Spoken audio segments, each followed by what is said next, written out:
Hey everybody, Dr. Amanda Nanasy from Sports Vision Pros, and today I'll be interviewing a longtime friend and mentor of mine, Dr. Rick Ross, optometrist from Winter Park.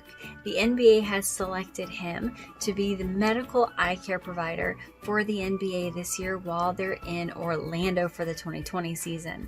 So first off, congratulations, Dr. Ross. Thanks, Amanda. I've been the Orlando Magic's team eye doctor for 24 years, so I probably was the logical choice while the teams are here in Orlando. So can you tell everybody a little bit about what you do for the Magic as well as the other players? I like to classify what I do into two categories. One is injury prevention, and then treatment of injuries when they do get them. And the second category is to enhance a player performance by helping them play better by making them see better. So we know that basketball is the #1 sport for eye injuries, so the eye health part makes sense, but can you tell us a little bit more about that sports performance enhancement? If you think about it, your onboard computer, your brain, gets all of its information from the 5 senses: hearing, sight, smell, taste, and touch. And I've wrecked my brain, and I can't think of any sports that use smell and taste. Hearing and touch are in there, but vision is by far the most dominant sense, telling your brain where things are, how fast they're moving towards you, and accuracy in your movements and judgment of your distances and things like that.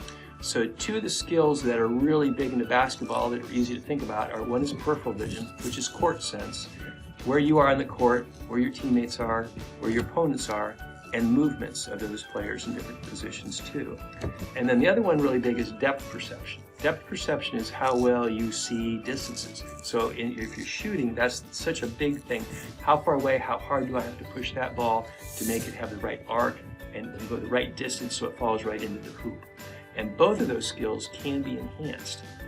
So I'm wondering if you have any good stories over the years that you'd like to share? Yeah, I got a few I could tell.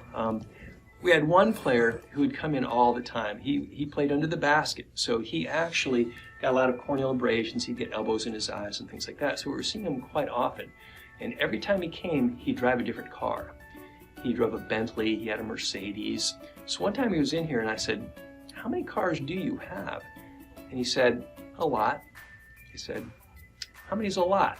He goes, "The same number is on my jersey." And his jersey wasn't in double figures, I will tell you that. So one day we got a call from the trainer and said, "Hey, this player, he needs to come see you. And we're going to have practice, and after practice we'll send him on up there." So we never know exactly when they're going to get there. So I happened to be up at the front desk, and my receptionist looked out, and a Lamborghini pulled in. And Lamborghinis are really short, and my receptionist goes, "Oh, that must be our player." And I go, "No way. There's no way he can fit in that car." So we're watching, and we see that the car door opens up like this, and the car doors open like that. And we're watching, and the feet don't come out first, hands come out first. It's kind of like if you've ever seen an astronaut come out of a Gemini spaceship. So he's coming out, and he gets his legs out. Sure enough, he fit in that car, over 7 feet, 47 inches, that's as tall as those cars are. So that was pretty funny.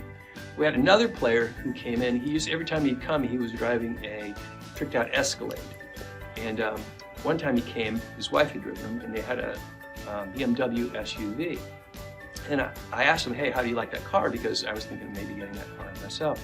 And he goes, "Well, I can't drive it. My wife loves it." And I go, "Well, why can't you drive it?" And he goes, "Well, I can't get my foot on the accelerator." So these guys are big. You don't think about it, but their feet are big too. In fact, this is a golf shoe of a basketball player, and here's my foot. So I don't know if you can see that, but that's the difference. This is a size 22 golf shoe. So they can't, if you think about the accelerator on a car, you have the accelerator, and then the floorboard comes up like this, and it comes around and it goes into the molding of the dashboard. Well, he couldn't get his foot. He had to use his toe to try and push on the accelerator and brake. So that's why he didn't like the BMW. But another player, the trainer says, "Hey, this guy needs to come up and see." It's the end of the season. He did a thing before he went back home, and I was in the exam room with a patient, and I was talking to the patient. All of a sudden, whole building starts shaking. I'm looking at the patient. The windows out front are jiggling and something. And so then it stopped.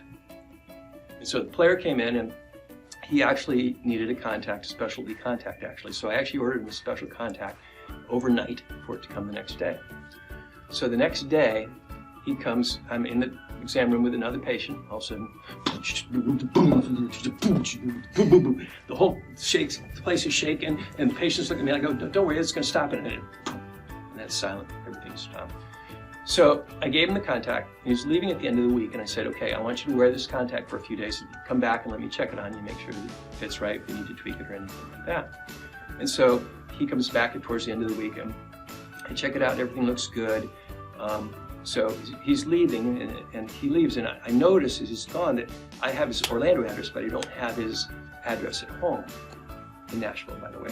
And so I go out to the car to try and get him, and I notice that he's in a car, he's in this little small car, and he was squeezed in there. You know how when you see a car filled with all sorts of stuff, you don't see anything, but it's just totally filled? This was filled with human. He had put the seat back, so the back end of this player was in the back, in the passenger window in the back side, and then he was up in the front, and he was in there, and I can't do it from here, he's on the driver's side. His feet were up like this, and he was like this, and I go, what happened to your car? And he goes, oh, I already sent it north. It was just a loaner car they gave me. So he was pretzeled into that car. It was very fun. So anyway, these guys are great fun, and you get some good stories out of them, and we have a good time with them too. So. Well, I appreciate the time. Thank you for sharing your stories and your amazing beatboxing skills, which I didn't know you had. We'll be cheering you on this year as you take care of not only your Orlando Magic, but everyone else's teams as well. Thanks, Amanda. Everybody stay well, and thanks for the opportunity to talk to you. Thanks. Good luck, and we'll see everyone later. Hope you enjoyed.